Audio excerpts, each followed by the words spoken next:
अस्सलाम वालेकुम नाज़रीन, आपके पसंदीदा प्रोग्राम के साथ मैं हूं नादिया नज़ीर और ये है उर्दू पॉइंट। सबसे पहले बात करेंगे अबूधाबी में खेले जा रहे T20 सीरीज़ की। पहला T20 पाकिस्तान के नाम, बाउलर्स की शानदार परफॉर्मेंस, बाउलर्स के वार कैंगरूज, बल्लेबाज निढाल। पाकिस्तान 66 रन से जीत गया। फ़हीम अशरफ और अमाद वसीम ने 3-3 विकेटें ली, बाबर आजम की 50। T20 सीरीज़ के पहले मैच में पाकिस्तान ने ऑस्ट्रेलिया को बासानी 66 रन से शिकस्त दे दी। अबूधाबी के शेख ज़ायद स्टेडियम में खेले गए मैच में 156 रन के हदफ के ताक़ुब में ऑस्ट्रेलियाई टीम इनिंग्स के आगाज़ से ही दबाव का शिकार रही और पहले ही ओवर में अमाद वसीम ने 2 खिलाड़ियों को पवेलियन की राह दिखाई।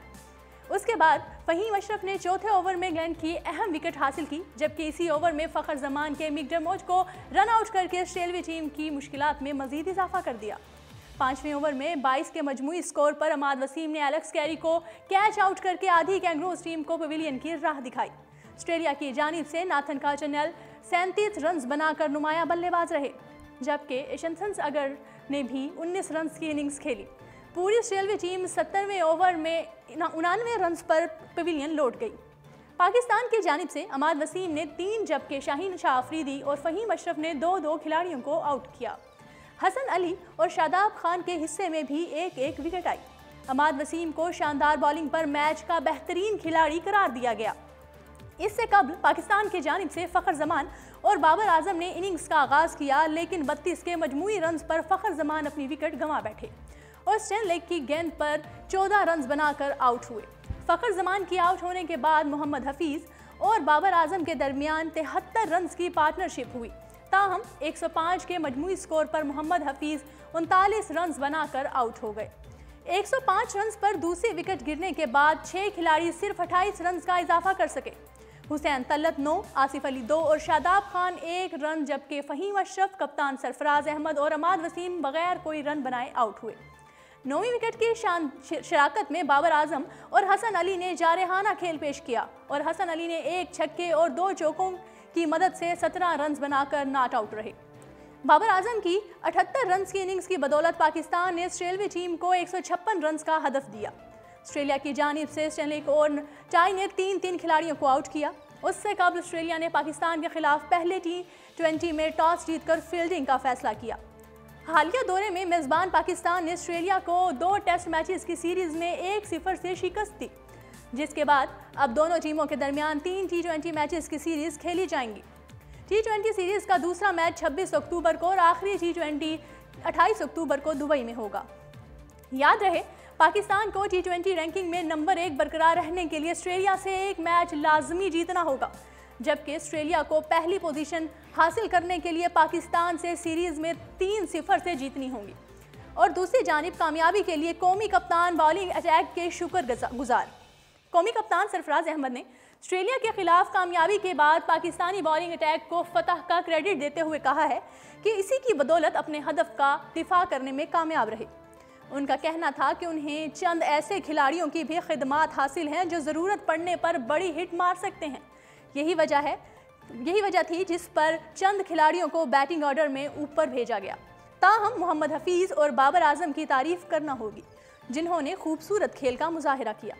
सरफराज अहमद के मुताबिक जब गेंद कौमी बॉलर्स के हाथों में होती है तो हमेशा विकेटें हासिल करने की कोशिश करते हैं और इस मैच में भी उन्होंने ऐसा ही किया। उनका मजीद कहना था कि अमाद वसीम ने इब्तिदाई ओवर्स में ही 2 विकेटें लेकर खेल का नक्शा बदल दिया और बाद में बॉलर्स ने उनका बखूबी साथ निभाया। ऑस्ट्रेलियन कप्तान आरोन फिंच ने एतराफ़ किया है कि मैच के दौरान पाकिस्तानी बॉलर्स ने बहुत अच्छी कारकर्दगी दिखाई और जीत को यकीनी बनाया।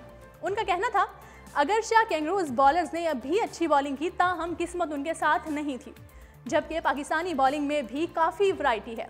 मैच के नतीजे को मायूस कुन करार देते हुए उनका कहना था कि बैटिंग करते वक्त एक ही रुख पर चले, ताहम इससे सीखने का मौका मिला और जिस तरह बॉलर्स ने कारकर्दगी दिखाई उस पर भी खुश हैं और आइंदा बेहतर खेल पेश करने की कोशिश की जाएगी, क्योंकि इन कंडीशंस में खुद को हम आहंग करने में कुछ वक्त लगता है। ऑस्ट्रेलिया के खिलाफ पहले T20 मैच में man of the match award हासिल करने वाले बाएं हाथ के कौमी स्पिनर अमाद वसीम ने कहा है कि टीम में वापसी के बाद अच्छी कारकर्दगी ने बहुत हौसला बढ़ाया है।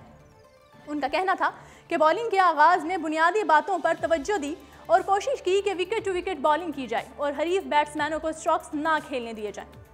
अमाद वसीम का कहना था कि अंजलि के बाद कौमी टीम में वापसी के लिए उन्होंने बहुत मेहनत की और अब अच्छे कम बैक पर खुशी भी है, जो कि आसान काम नहीं था, लेकिन सख्त मेहनत से मुस्बत नताइज हासिल हुए। लेफ्ट आर्म स्पिनर का कहना था कि उनका हर मैच आखिरी मुकाबला समझकर कारकर्दगी दिखाने पर ध्यान देते हैं और आइंदा भी वो परफॉर्मेंस में तसलसल बरकरार रखने की कोशिश करते रहेंगे। दूसरी जानिब बात करते हैं बाबर आजम की। बाबर आजम ने T20 इंटरनेशनल क्रिकेट में बेहतरीन औसते रन बनाने का कोहली का आलमी रिकॉर्ड तोड़ दिया। वो मुसलसल 3 निस्फ सेंचुरियां बनाने वाले चौथे पाकिस्तानी बल्लेबाज भी बन गए।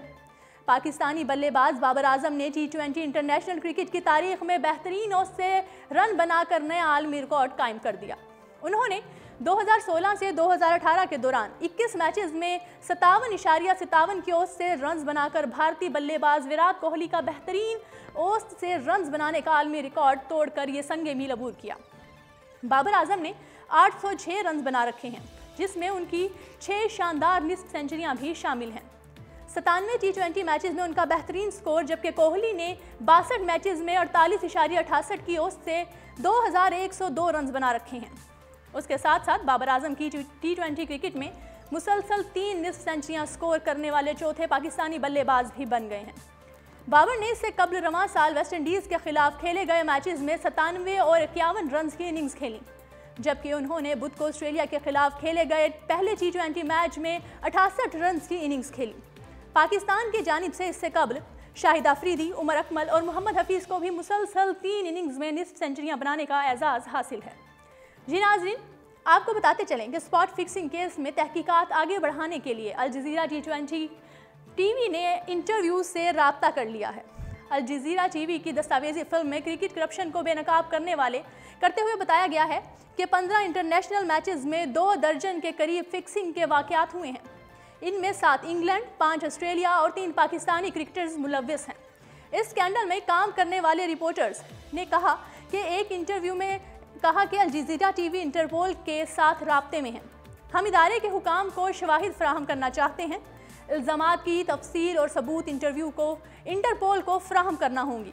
इसलिए भी ज़रूरी है कि बतौर सहाफ़ी हमारे लिए बैंक अकाउंट तक रसाई हासिल करना मुमकिन नहीं होता। इस ज़मन में इदारा मदद फराहम कर सकता है। उन्होंने एक बार फिर इसरार किया कि हमारे पास फिक्सिंग के नाकाबिले तरदीद सबूत मौजूद हैं। ICC और मुतल्लिका बोर्ड्स को क्रिकेटर्स के नाम दे दिए, वो तमाम तफसीलात से आगाह हैं। फिक्सर्स और वकील मौजूद हैं और बदउनवानी के शवाहिद सामने हैं। इल्ज़ामात साबित करने के लिए हर सवाल का जवाब मौजूद है।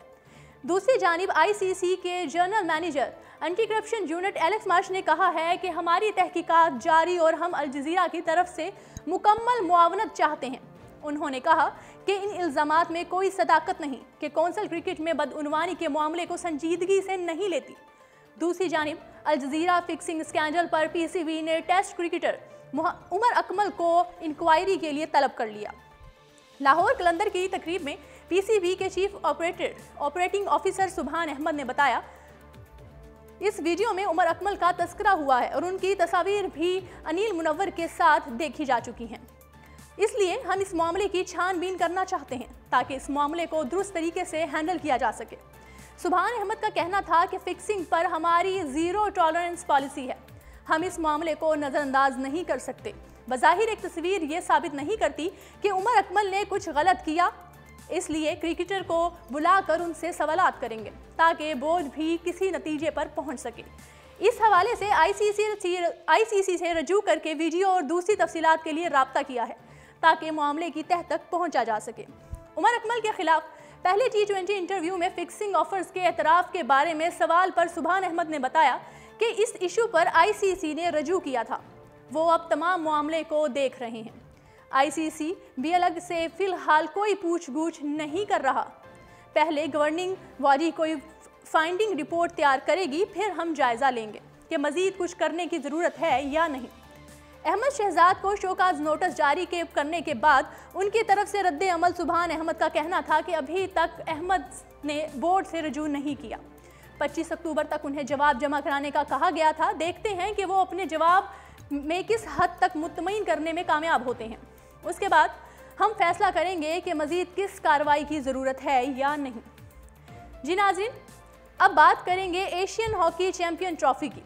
पाकिस्तानी टीम जापान के खिलाफ मैच ड्रॉ करके सेमीफाइनल में पहुंच गई। एशियन हॉकी चैंपियन ट्रॉफी में पाकिस्तान और जापान की टीमों के दरमियान मैच 1-1 गोल से बराबरी पर ख़त्म हो गया। पाकिस्तानी टीम मैच ड्रॉ करने के बावजूद सेमीफाइनल में जगह बनाने में कामयाब रही। दोनों टीमों ने पहले हाफ में गोल्स दागे, दूसरे हाफ में कोई भी टीम गोल ना कर सकी। बुध को ओमान में जारी इवेंट में पाकिस्तान और जापान के दरमियान ज़बरदस्त मुकाबले के बाद 1-1 गोल से बराबरी ख़त्म हुई। मैच के 11वें मिनट में जापानी खिलाड़ी ने गोल करके टीम को बढ़तरी दिलाई। 25वें मिनट में पाकिस्तान के मुबशिर ने गोल करके मुकाबला 1-1 गोल से बराबर कर दिया, जो पहले हाफ के इख्तिताम तक बरकरार रहा। दूसरे हाफ में दोनों टीमों ने फैसलाकुन गोल करने की सर तोड़ कोशिश की, ताहम कोई भी टीम कामयाब ना हो सकी। इस तरह दोनों के दरमियान मुकाबला 1-1 गोल से बराबर रहा। मैच ड्रॉ खेलकर पाकिस्तानी टीम ने सेमीफाइनल के लिए क्वालिफाई करने का एजाज़ हासिल कर लिया।